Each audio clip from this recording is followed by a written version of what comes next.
Ladies and gentlemen, it is October 28th, 2017, which means it's another day, it's a brand new day, and a new episode of your favorite pro wrestling talk show on YouTube. Welcome to The Slam. I'm your host, Ango. I got my boy Nukes with me. Man, it's another cold day in Michigan. Another cold day in Michigan, but hey, it's okay, because when you got the WWE Network, you could just sit back, relax, and enjoy the night.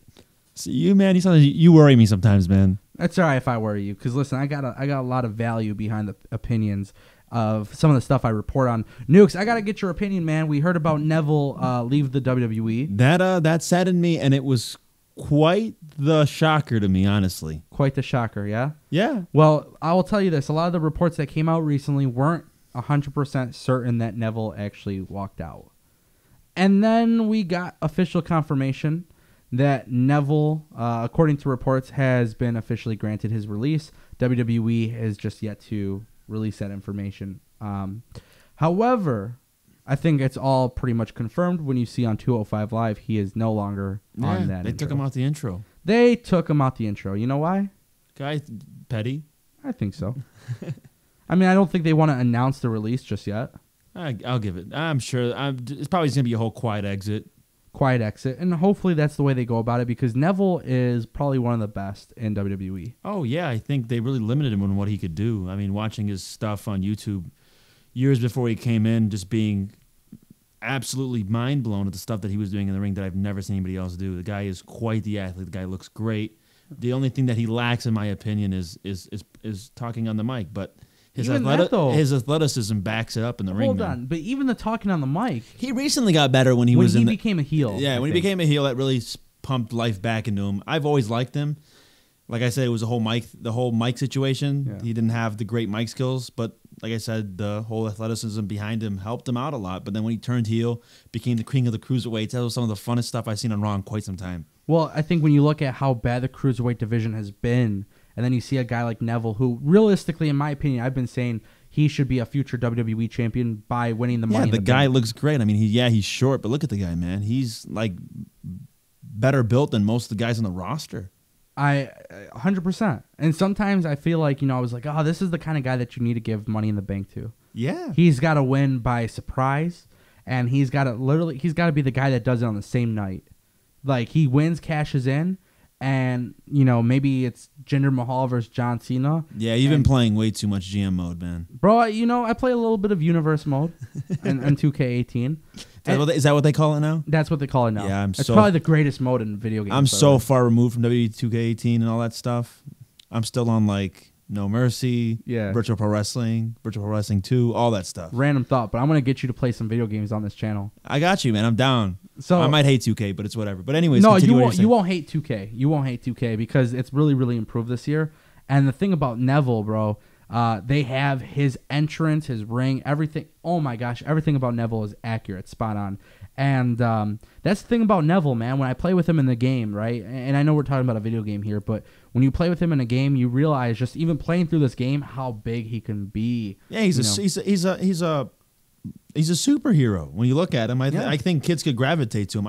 When I heard reports of him coming out as the whole, what was it, the Mighty Mouse gimmick? Mighty Mouse, yeah. Were they talking about putting a mask on him or no? Yeah, there was a rumor of a mask. I really think him having a mask, kids would have loved him. Just like that. I'm sure they did prior to that, but I think we even loved him more if he came out with a mask. You know how bad social media hated on that gimmick. I think it was dumb, but I wish I didn't want to do the whole Mighty Mouse thing. I just think I would have put They gave him a cape, bro. Yeah, I think they should just put a mask on him and that was it. But that's just my opinion. So they give him this gimmick and he's got to make something work with it. And then I think we all saw WWE gave him the chance and said, listen, we want you to run the Cruiserweight division. And we see WrestleMania, and this is actually the big reason why he was upset. But, being part of WrestleMania pre-show, which, by the way, was an incredible match with Austin Aries, and it's left off the DVD. Yeah, it was there live. It was awesome. It was a great match. I feel kind of bad that it wasn't on the main show at WrestleMania besides the pre-show. It's such a shame because you have a guy so talented, and then you're curious as to why WWE actually doesn't make them a bigger deal. It's like they don't value the Cruiserweight title, but like with a guy like Neville. And I've always said this, one thing I loved about TNA, because they don't have Money in the Bank, they have Option C. So you take the X Division title, one time a year, you can cash it in towards a world title match opportunity. Like, how cool would it have been if Neville took that belt and he said, listen, you know, I feel like I'm better than people in my own weight class. And you guys look at me and don't believe me. You guys see me being a small guy. I honestly think like it would have been so cool to have a David and Goliath story between Neville and Braun Strowman.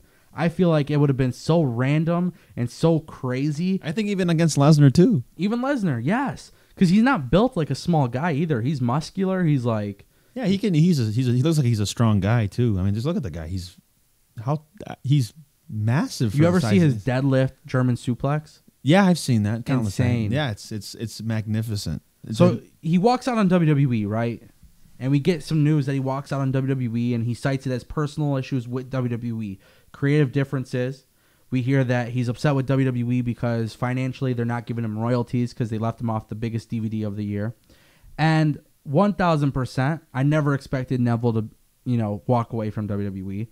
But then you see guys like Cody Rhodes and the Young Bucks and all these different people in the indie scene that are killing it. And I think WWE superstars are starting to realize that they don't need to be in WWE anymore to make money. Yeah, but a lot of them, I feel like there's a lot of lifers at WWF, right? WWE, I'm sorry. I don't even know why I said WWF. I think I'm going back to when we were talking about WWF No Mercy. I'm sorry. Yeah. But anyways, yeah, I think he'll do great. I think the first company that should try to go after him should be Impact. I think Anthem should try to pick him up. I think they should build a whole X division around it and bring him in. That's just my opinion. Who knows if it'll happen? I would love to see him in New Japan with Kushida and all the guys in the junior heavyweights. That'd be a phenomenal type of matches happening in New Japan. And I would be definitely tuning in all the time for all their events on the NJPW world. The Young Bucks had tweeted Neville, and they gave him like a too sweet. Do you think Neville would ever? Because you've seen how he's become as a heel. I mean, we can see that he plays it off. Yeah, he does a pretty good job as a heel. At this point, I don't know if I want to see him in Bullet Club because there's a lot of people in there so far. Yeah. It's becoming like NWO Wolfpack. Yeah, but I think it's bigger than it's ever been right now with the Bullet Club. Yeah. I think it's very popular. I think it's more popular now than it was before, but I still wouldn't want to see him in there. I think what they have now is great. I don't think they should add anybody else into the Bullet Club as of right now. I think that Neville should go do some indies, go around, and then I'm sure he'll end up in New Japan. I don't see why he wouldn't. PWG. We'll definitely see him there 100%. I think it'd be crazy if we didn't. I would definitely love to see him get picked up by Impact, though. I think it makes sense for him to go there. The six-sided ring could be fun to watch him in, and the X division. And I can understand why he left, only because I can see why he felt like he was pigeonholed in the cruiserweight division. Yeah. It ties back all the way back to. I always like to do history lessons for whatever reason. It ties back to the cruiserweights in WCW when, guys like Jericho, guys like Eddie Guerrero couldn't break that glass ceiling of the cruiserweights because the guys on top thought, I can't lose to these guys. These guys are smaller than me. Yeah. So he got pigeonholed, and I understand that, hey, I'm not happy here. I got to dip. I don't blame him. I just think they when they look at these cruiserweight guys, Vince is all into, maybe I'm wrong, and I'm sure I'll get corrected, but he loves bigger guys. No, it's true. Yeah. Historically, a guy like Roman Reigns, a guy like Braun Strowman, Big Show, Kane. Yeah, he loves those guys, so I can understand why. Why? I mean, I don't want to cut you off, but I want to cut you off. I want to shoot straight here. I said Neville was going to be a future WWE champion, and at the time when I said this is when he was a babyface. People grilled me for it, and then we see this awesome match that he has with Seth Rollins where he wins the WWE Championship belt. The ref realizes the foot was on the rope. They say, no, it's not your belt. And the crowd absolutely hated WWE. They hated Seth Rollins for this because they were so shocked that Neville was going to even potentially win this belt. And then, honestly, you just kind of see how he's transitioned from this, this Mighty Mouse character to this, really awesome king of the cruiserweights. He became a legitimate badass. He changed his style. And the last thing we'll ever be able to remember about Neville was his final appearance on WWE Ride Along, in which he basically says, F you, ride along. He's in the car. Bayley and Sasha Banks arrive at this hotel or whatever. They see him in his Dodge Challenger or Dodge Charger or whatever. And they're like, oh my gosh, that's Neville. Let's take a picture with Neville. And he goes, is this for Ride Along? She's like, yeah. Hey, ride along. Like, that's how he is, bro. And that's the last thing we'll ever see. And the reason why I say that is because Neville has actually officially been taken off 205 Live's intro and outro. He's no longer part of the branding, the pre-roll. WWE, I mean, it sounds like it's going to be a quiet exit, but Neville is officially gone from WWE, guys. And it sucks because we're talking about all the cool things about this guy. This guy was a future star, and I think we see a lot of that potential in him. I think he should go to Impact. Yeah, I really do. I think he'd be great there for the X Division, everything like that. Forget the X Division, bro. This is what I want with Neville, okay? And tell me if I'm wrong. Do you know who WWE really, really, really just lost their opportunity with? Who? Derek Bateman. For those who don't know who Derek Bateman is, I want you to Google Derek Bateman, and you will see Derek Bateman is known as Ethan Carter III from Impact Wrestling. Look at his transition look body-wise. I mean, if you talk about Jinder Mahal's amazing transition into a bigger guy, you know, you would look at Ethan Carter and realize this is the kind of guy that Vince McMahon would probably want to sign. Look-wise and everything. He has the look. And it's the same reason why a lot of people thought Alex Riley would be a big deal in WWE. And Ethan Carter had changed everything about himself and became a top guy in TNA. You know who would be really awesome as a top guy in TNA? Adrian Neville. Yeah, I agree. I mean, I think he can really find himself on the indies with what's going on right now with all the options that are out there. Because I think at the time that he came in, there was some indies making noise, but isn't how it is now, where literally everywhere you turn, there's something hot going on angle-wise everywhere in wrestling. So I think if he makes something Impact, I think it'd be a plus for wrestling itself and for Impact. I think they'll utilize him well, knowing that there's guys there that know what they're doing now instead of before. I can understand why people wouldn't want to, and I would hate to see this. Oh my God, TNA got another WWE reject. Like I hate that whole philosophy. Yeah. For certain guys, I can understand, but there's certain guys who have been held back, so they have to go to Impact. Yeah, why not? I mean, you got to make money, and you got to live. Yeah, I hate it. I hate when people, especially with a guy like Neville, they're like, oh, you know, he doesn't deserve to be at the top. He can't. It's not believable that he could beat someone big. But it's like he is so incredibly strong. He's had such great matches. It sucks, you know. It sucks great matches. Let's go back to NXT when he won the NXT championship. He's in the history books, by the way. And that sucks, bro. There's two guys in WWE who, for some reason, they don't talk about it enough. But Bo Dallas and Neville were like, I honestly, do not hate me, okay? But they were my two favorite NXT champions. Oh, definitely, man. I didn't know anything about both of them prior. I knew a little bit about Pac, right? But I knew very, very little. And for me, I was incredibly happy about their NXT title runs. Bo Dallas was probably the best heel in all of professional wrestling at the time. Neville was probably the most exciting wrestler in WWE. And then when he won the championship, what was it? When he the ladder match, right? Yeah, the ladder match. I think it was the very first NXT TakeOver Arrival? No. Was it the first one? I can't remember. I believe it was. I'm not an encyclopedia, but guys, if you have the WWE Network, just search it up. This is probably the coolest thing ever when you see Neville win, because he's just so good, and the crowd loved Neville. And the thing is, the crowd never turned on Neville. They never did. Even when he was like that, like really cheap baby face, like he was getting that really, really like, what is it? The fake. What's the word I'm looking for? He was getting those pops that were like... Oh, the cheap... Not cheap heat, but he was getting like cheap pops. Yeah, that's what I was going towards. Like, yeah. Bro, like it was just because he was so damn good in the ring. But yeah, I mean, it sucks. He's gone from WWE. I'm glad, you know, he kind of... It just shows people right now in WWE, if you care to agree or disagree, but it just shows that like... You don't need to be at WWE anymore to make money. For sure. It's not... Well, I'm sure you get more money from being in WWE. More, a little bit, maybe more security. Security is a good word. Yeah. I think that he'll do well outside. I could see why a lot of guys don't want to leave, only because I don't think many guys in WWE could survive on the indies. For sure. And when I look at guys like maybe I don't ever see The Miz leaving, but I don't think he'd transition well in the indies at all. Just because of the style of wrestling that he has. It's more of a WWE style. It's very slow paced. He's entertainment. Yeah, it's pretty not much wrestling. It. Yeah. I don't know who else I'd like to see outside. You know who I'd like to see outside WWE is Sheamus, man. I would love to see him New Japan. Yes, I think he'd be awesome. I think his matches with Michael Elgin, if that ever happened, would be phenomenal. It'd be very phenomenal. I think they'd bring down the whole Tokyo Dome. Oh my gosh. I think Neville brings down the whole Tokyo Dome. Yeah, I would love to see. I don't know if if this has happened or hasn't. I'm not sure how long. I know Will Ospreay's been around for for a few years now. I don't know if they've ever faced each other, but I think that'd be a great match.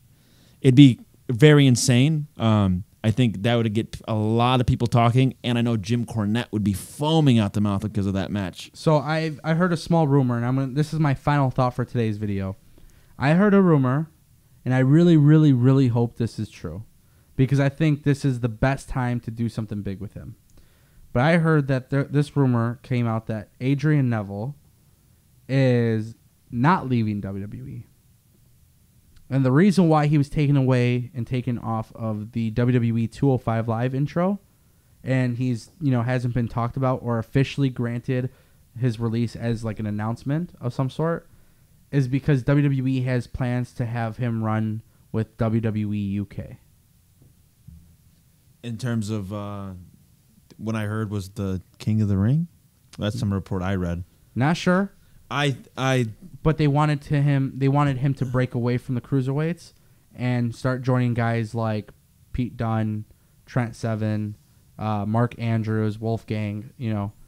I don't know. I don't know how I feel about the whole UK thing. I understood that it was a clap back at ITV for getting World of Sport, but it canceled out. So, but now they're talking to ITV. Are they? Listen, this is a whole conversation for another video, so I think we got to save that.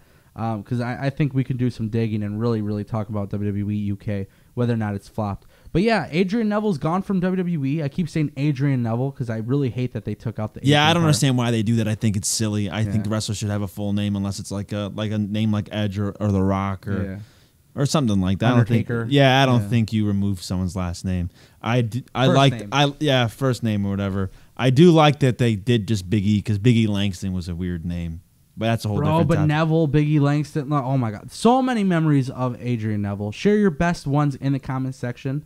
I said earlier my favorite moment was Neville versus Seth Rollins when Neville won the title and then they reversed the decision. Yep. One of my favorite matches of, honestly, within the last 5 years, I would say. Oh, I love the ladder match at Takeover. At Takeover. I think that's a must watch, and maybe even share with people that aren't wrestling fans that can really understand what wrestling's all about. Yeah, 100%, absolutely. Ladies and gentlemen, thank you for stopping by. We appreciate you for listening.